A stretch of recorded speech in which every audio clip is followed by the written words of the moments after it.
ఆయన తిరుపతి లడ్డు విన్నామన్నా. ఇది భక్తులతో చెలగాటం పడినట్టున్నాను. సో ఎందుకంటే భక్తులు పవిత్రంగా వెళ్తారు అక్కడ. సో దాంట్లో పంది మాంసం కానీ యానిమల్స్ కొవ్వు తీసుకొని నెయ్యి వేయడం ఇది గత ప్రభుత్వం చేసిందో లేకపోతే ఇప్పుడు పైసల కోసం తీసుకుంటారో తెలియదు. సో అక్కడ ఉన్న చంద్రబాబు నాయుడు ఇలాంటి ఘటన చెప్పడం అంటే చాలా బాధాకరమైన విషయం. సో అతనికి గవర్నమెంట్ శిక్షించకపోయినా కానీ దేవుడు అయితే ఖచ్చితంగా శిక్షిస్తాడు. అలాంటి వాళ్ళని భక్తులతోటి చెలగాటం అస్సలు సహించడం.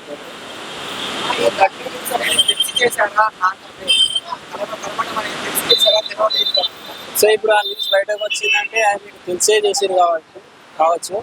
సో మనం అయితే కొంచెం చెప్పలేం కదా. సో దేవుడి ఎవరు కలిపిలో మనకు తెలియదు. సో ఆ న్యూస్ బయటకు వస్తే అతనికి ప్రభుత్వం శిక్షించకపోయినా దేవుడు అయితే ఖచ్చితంగా శిక్షిస్తారు. ఇదైతే చాలా ఘోరం అని చెప్పొద్దు.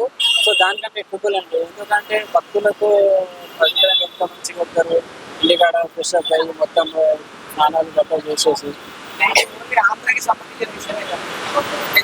ఇది ఆంధ్రాకి సంబంధించినట్టే కాదు. సో మనకు దేవుడు అనేది మన భారతదేశంలో ఎంత పవిత్రంగా చూస్తామో ఇది ఆల్ ఓవర్ ఇండియాలో. సో బయట కంట్రీస్ నుంచి కూడా వస్తారు తిరుపతి వెంకన్న స్వామి అంటే మామూలు విషయం కాదండి. దీనిపైన ఎంత తొందరగా స్పందించి అంత మంచిదండి. సో అక్కడ ఉన్న చంద్రబాబు నాయుడు ఈ ఘటన గురించి చర్చించడం అంటే అప్పుడు మనకు తెలియాల్సింది. సో అక్కడ బయట లోకల్ వాళ్ళు చేస్తుర్రా లేకుంటే అక్కడ ఉన్న వర్కర్స్ చేస్తుర్రా. సో వేరే వాళ్ళు మనీ గురించి ఆశించి చేస్తుర్రా. అక్కడ ఇంతకుముందు ఎట్లా ఉందంటే గత నెల ముందు కదా.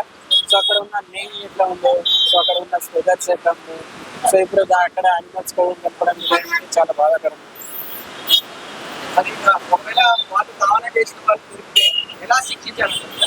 వాళ్ళకు శిక్షించడాలంటే అలా ఇలా ఉండదండి. సో వాళ్ళకు ఇప్పుడు ప్రభుత్వం ఎట్లా చర్యలు తీసుకుంటుందో మనకు చెప్పలేదు.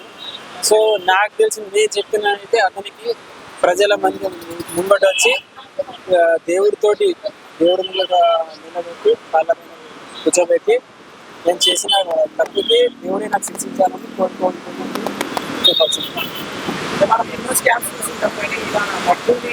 ఇలా భక్తితోటి స్కామ్స్ బయట గత అంటే వేరే గుడి ముందు కానీ అక్కడ ఇక్కడ చేస్తారు. కానీ ఇక్కడ కొన్ని కోట్ల పీపుల్ మెంబర్స్ కూడుకున్న పని కదా. సో అక్కడ చేయడం అంటే ఇంకా భారతదేశంలో ఎందుకు పుట్టినామనే ఫీలింగ్స్ వస్తాయి.